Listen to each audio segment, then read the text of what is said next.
So, to put it simply, I was a bad boy as a kid. I used to steal from stores and family, swear and throw things at random people walking down the street, smoked from the age of 12 and didn't care about anyone but my friends. They were my real family, or so I thought, and the group of all 5 of us would cause trouble every single day. My parents, though in my later years have told me they should have been more effective in their discipline, really weren't to blame. I was just a mixed-up kid. I used to think that doing all this stuff made me cool. I can't really describe how superior I felt when I made grown adults afraid of me, but it made me feel powerful, and power was something I craved when I was younger. I could go on and on about my sins, but the fact is, I was just dumb. I've made amends where I can to who I could, but you're not here for self-flagellation, you're here for the revenge. So long story short, when I was 16, my parents finally had enough, and despite all my tantrums and screaming and even some physical violence against my dad, they decided to put me in a school for troubled youth. I call it a school, but what it really was a military institution that taught discipline in the most brutally effective ways while throwing in some literacy and numeracy classes along the way. Without going into too much detail, I'll say that this school changed me. While aggressive, violent, cocky and near homicidal when I was first dumped on their doorstep, the men who ran this camp broke me down. I was there for just over a year. No phone calls, no visits home, no access to the outside world.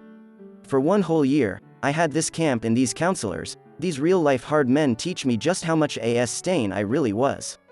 By the end of my 2nd summer, I was a changed kid. I had fought and screamed and gotten my butt kicked more times than I can count, but eventually, I was beaten down. These men taught me that real men simply don't act the way I did, and that the type of path I was headed down would lead me either in jail or dead. They were brutally honest about it, especially this one counselor Jay. By the end of my stay, I considered Jay a second father. Though I hated him at first for making me feel inferior, he really did me a favor teaching me how toxic my behavior was, and to this day I still think of him as something of a hero. He was the main person who deemed me ready to return home.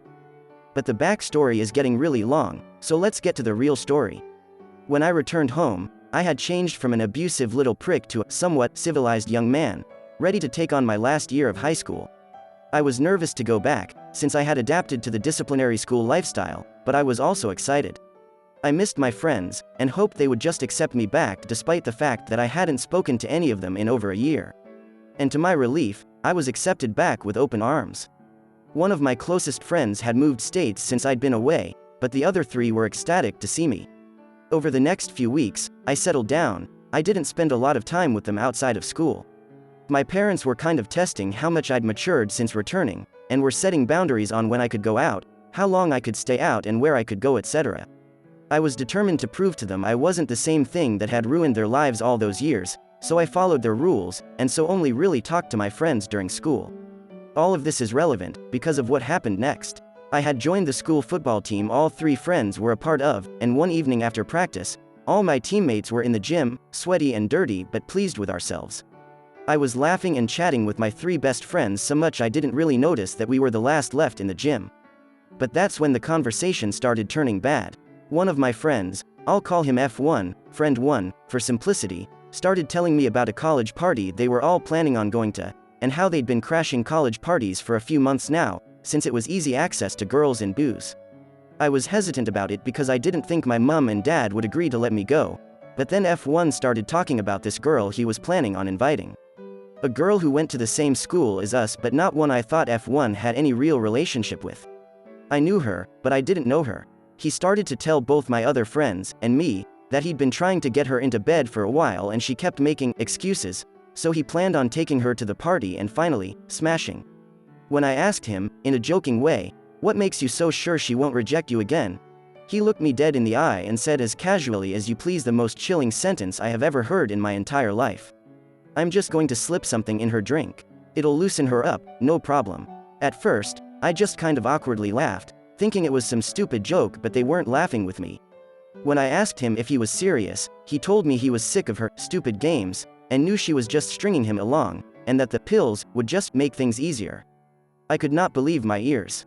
I excused myself from the conversation pretty quickly and practically bolted home, most likely driving through several stop signs, but I really don't remember. I spent the whole night convincing myself that my friends were just messing around. A few more days pass and the conversation in the locker room is all but forgotten, though they hadn't shut up about the party, and kept insisting that I just sneak out and join them. I got called a pussy repeatedly for telling them I wasn't going because of my parents, but again, I just brushed it off. Then it finally hits the fan. During yet another after-school training session, we all end up the last in the lockers.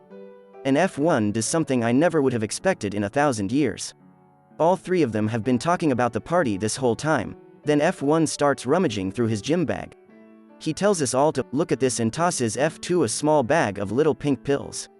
Immediately, I feel the blood drain from my face, and like a bomb's going off in my head, a voice in my mind is screaming, "Holy cow! This is really happening. This is serious."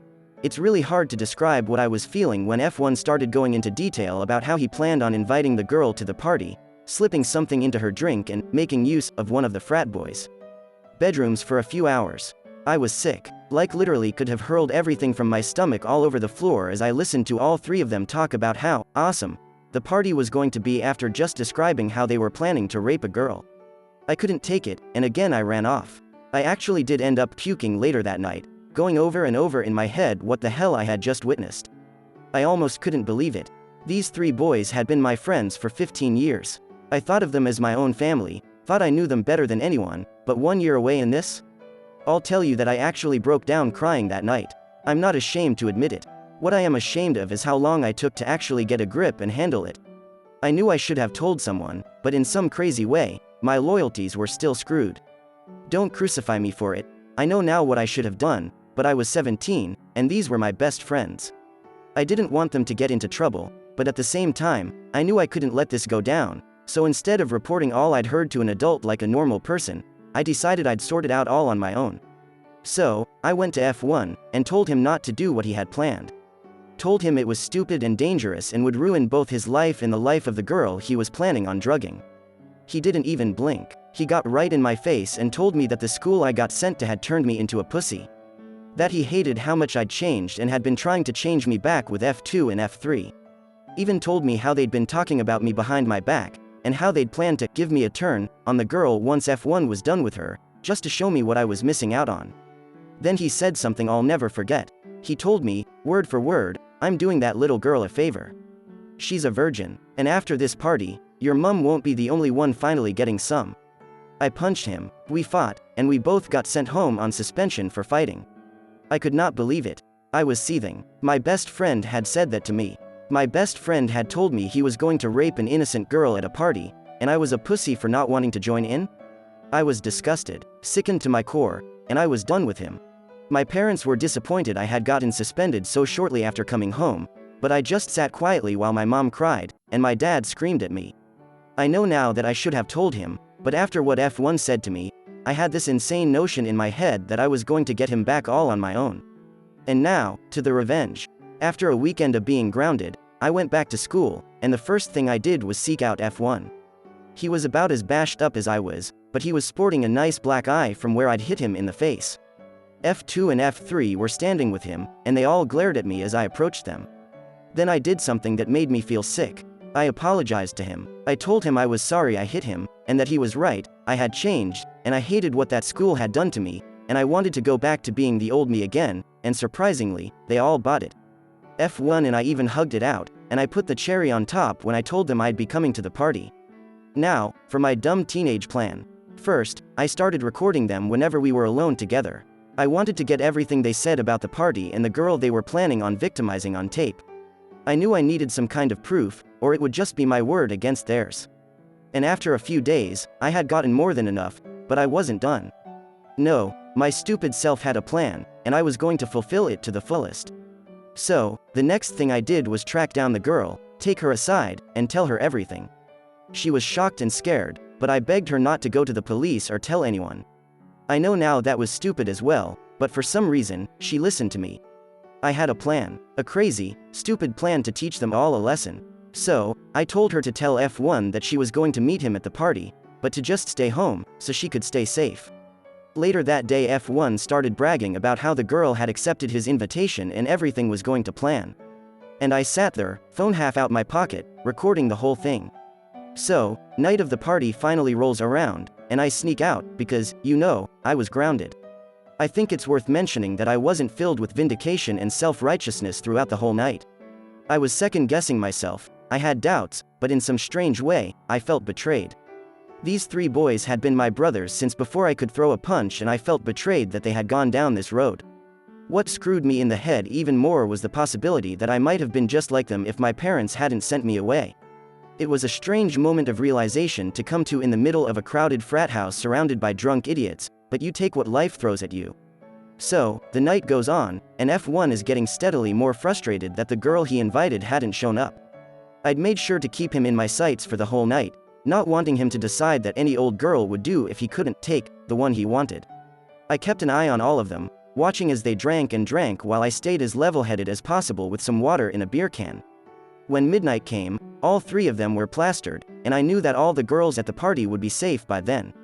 By this time the crowd was dying down, and a few people who couldn't hold their liquor had already passed out around the house. And now was my time to shine. While all 3 of them were occupied with a drinking game, I hunted in F1's bag and found the bag of little pink pills. Here's where I did something I'm not particularly proud of, but I'll tell you anyway. I slipped 1 pill into 3 beers each and handed them to my friends, and then waited. It didn't take long before all 3 were passed out on the floor, along with quite a few other party guests. I then took out a black permanent marker pen from my bag and wrote "rapist" on all 3 of their foreheads, took pictures and immediately uploaded them to our school's Facebook page, so everyone who attended our school would see. Admittedly, I didn't really think this part through, since I not only did this in full view of every other conscious person at the party, but also knew the photos wouldn't last long on the school site before they would be taken down. But since it was a small school, in a small town, I didn't doubt that a whole bunch of people would see it before a teacher removed the photos, and that's exactly what I wanted. Next came the recordings. When I got home, I got a verbal bludgeoning from my parents for sneaking out, but they stopped when I finally told them what had been happening. They were both shocked, and a little disbelieving, but when I played them both the recordings I'd saved on my phone, they were just as sickened as I was. I was silent in the car as my dad drove me to the police station, receiving a lecture about how I should have just come to him in the first place, and what I'd done at the party wasn't necessary. But I felt like it was at the time. My phone had already blown up with other students commenting on the pictures of my 3 ex-friends with "rapist" written on their foreheads. And while a lot just laughed at them, many were questioning if there was any truth to it. It was what I wanted. I wanted everyone to know who they really were, so they had nowhere to hide. The hours at the police station were admittedly very scary.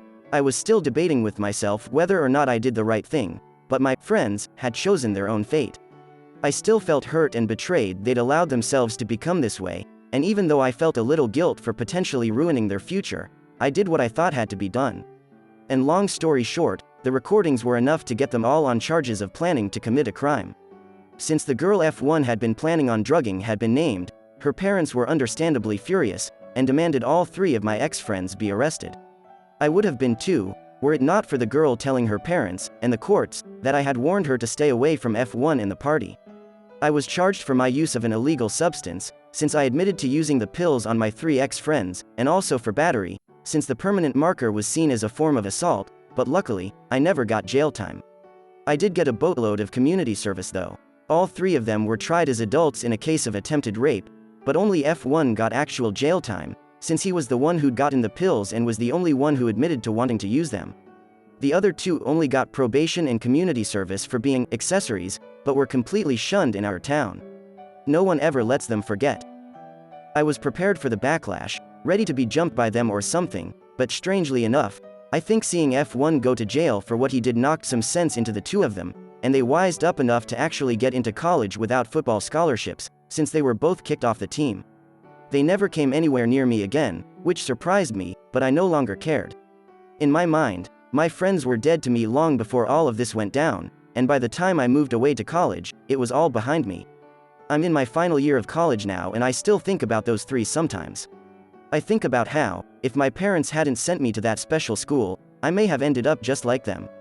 Oddly enough, I do miss them at times, but I know it's the memory of the kids I miss, not the men they turned into.